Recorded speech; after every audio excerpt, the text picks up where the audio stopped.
Boy, talk about surprises. I thought this was some sort of farming simulator in which, harvesting shade-tolerant legumes was your primary objective. Imagine my surprise when I looked at the box and I saw people dressed like fucking Griff Tannen. You can't farm for cowpeas in those outfits. 5, 6,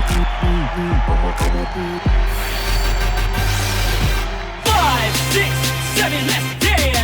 It turns out this is a very different kind of Black Eyed Peas experience. Something in which repeating I'ma be not only makes you an exorbitant amount of money, but also proves that human beings have no business participating in a representative democracy. I mean, I'ma be. I guess there are 6 letters in that, and only 2 of them form an actual word. The other 66% of them are used to spell the sound that dumb people use to preface their rudimentary attempts at sentences. Geez, I'ma be. And people make fun of my puns.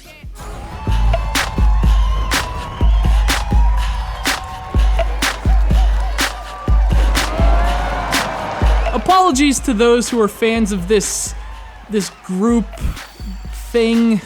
Obviously, I am not, but this is not a review about the Black Eyed Peas. If it were, I'd at least focus on Ms. Ferguson's ass sets to be positive, but I gotta tell you, even those, kind of overrated. My lovely little lumps. Check it out.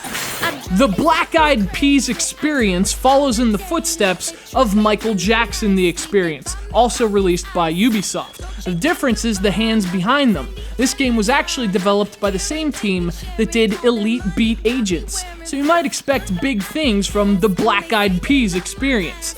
Unfortunately, this is no Elite Beat Agents.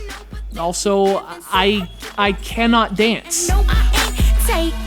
We can keep on dating. I keep on demonstrating my In fact, the Black Eyed Peas experience is a lot like the Michael Jackson one. You have a slew of music from the Black Eyed Peas, and you dance to it. This is basically Dance Central, the Black Eyed Peas edition, only nowhere near as good as Dance Central, and with a lot less impressive motion recognition. spending all your money on me and spending time on me. The game has a party mode that lets you jump right into the dancing, but for the more ambitious BEP wannabe who wants to be, you can also participate in the campaign mode. That's where you actually learn real dance moves step by step, customize a character, unlock new dance venues, you get the idea.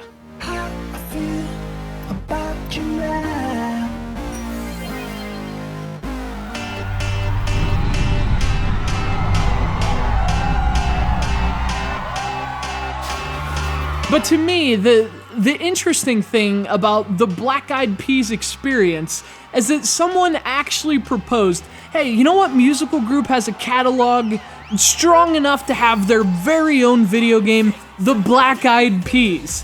I mean, you've got bands like the Beatles and Aerosmith getting their own video games, but that's because they have decades of music to celebrate. The Black Eyed Peas have silly outfits. And Fergie's ass. And yet somehow they've packed 30 songs onto this thing. If it were any other game, that would be a low total that I would criticize. But for a game based on the Black Eyed Peas, I mean, I'm kind of surprised 30 Black Eyed Peas songs actually exist. That's an achievement in itself. It's also the kind of approach you have to take to the Black Eyed Peas experience. This is a pretty average dancing game with pretty average motion recognition, but then again, what better describes this particular recording group than pretty average? Oh, let's paint the town. We'll shut it down. We that party every day. Yo, you gotta work on that.